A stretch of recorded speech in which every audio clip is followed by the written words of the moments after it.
Bloodlines 2 is finally releasing, after years of silence, a dev switch and fan desperation, and yet Paradox has somehow managed to break it before launch day. Recently they've announced that Vampire the Masquerade Bloodlines 2 is coming out on October 21st, which is fantastic news, except two of the game's main vampire clans, Lasombra and Toreador, are locked behind a $30 premium DLC. Let me repeat.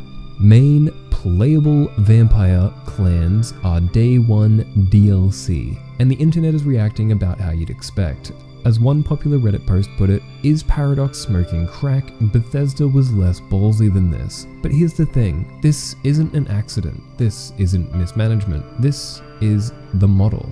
And Paradox has been doing this for years. The corporate pride on numbers, no truth in their data. No signal.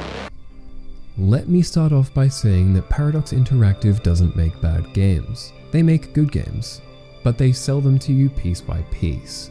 Let's talk numbers. Stellaris launched in 2016. Today, owning everything for Stellaris would cost you over $300 US. Europa Universalis for over $400. And Crusader Kings 2?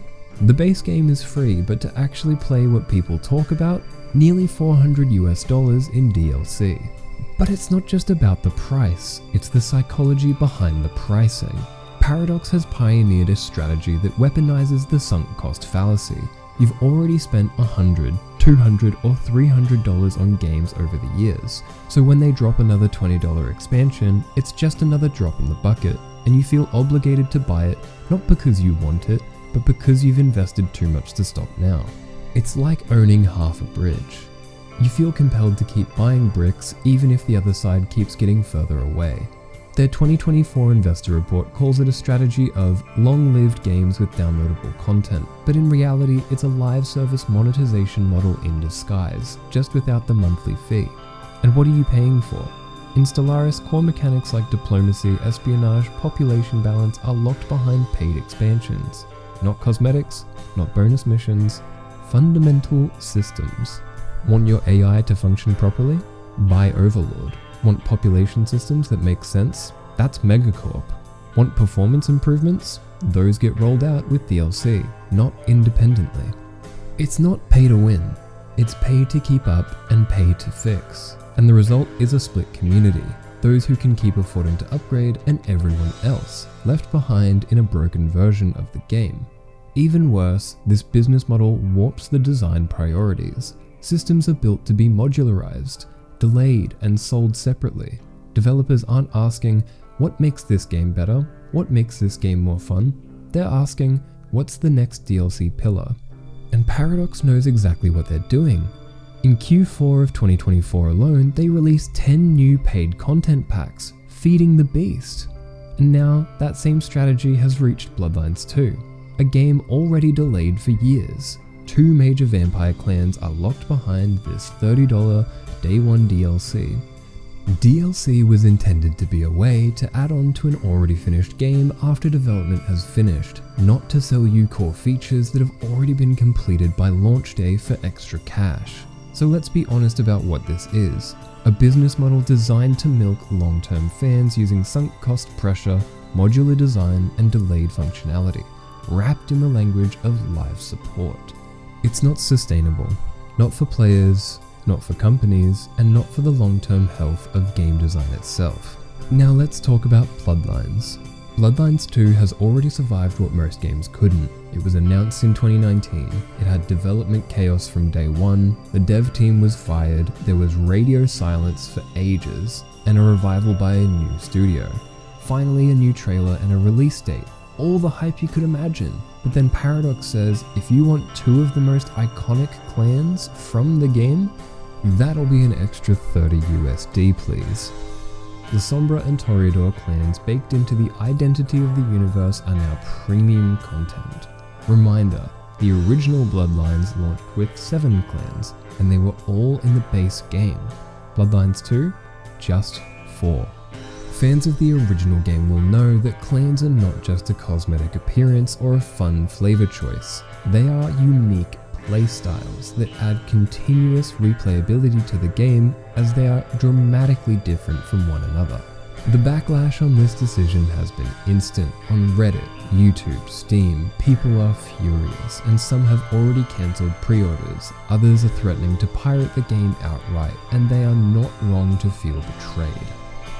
But I'm not just pointing the finger at Paradox. Paradox is not alone here. This business model, cutting up a game and selling the parts back to you, is becoming increasingly normalized. EA locks the experience of winning behind pay-to-win optional DLC. Ubisoft ties cosmetics and early access into their marketing cycles regularly, and Sony has begun offering digital deluxe upgrades for first-party titles that unlock 2 hours early, giving you an advantage. And all of these processes start in pre-production. When games are designed with monetization paths from the ground up, decisions aren't made based on what makes sense creatively. They're made based on what's easiest to cut up and sell later. Bloodlines 2 is not an exception, it's the expectation. So what's the real cost here? Well, trust has been burned with many gamers. They feel as though gaming companies more often than not lie about their content and oversell their titles and DLC in particular. Disappointment as an expectation. These business models continue to print money in gaming, and as such they will be used more and more, resulting in these companies that continue to profit without actually creating a new game or any real serious content. Creativity.